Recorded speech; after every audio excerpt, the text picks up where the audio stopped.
समोर येते। महाराष्ट्राचे माजी पोलीस महासंचालक संजय पांडे आणि इतर 6 जणांविरुद्ध गुन्हे दाखल करण्यात आलेत। मुंबईतील व्यावसायिक संजय पुनामिया यांच्या तक्रारीवरून ही कारवाई करण्यात आली आहे।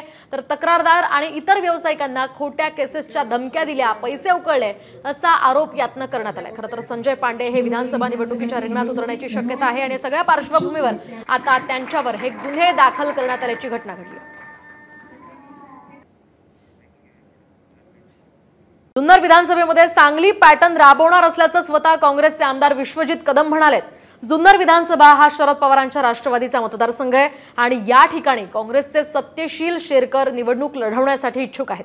मात्र मतदारसंघ पवारांचा असल्यामुळे शेरकर यांची गोची झाली आहे। अशातच विश्वजित कदमांनी सांगली पॅटर्नचा उल्लेख केल्यानं नव्या वादाला तोंड फुटण्याची शक्यता आहे। या ठिकाणी सध्या अजित पवारांच्या राष्ट्रवादीचे अतुल बेनके विद्यमान आमदार आहेत। मात्र कदमांनी सांगली पॅटर्नचा उल्लेख केल्यानं इच्छुक असलेले सत्यशील शेरकर अधिक जोमानं कामाला लागले।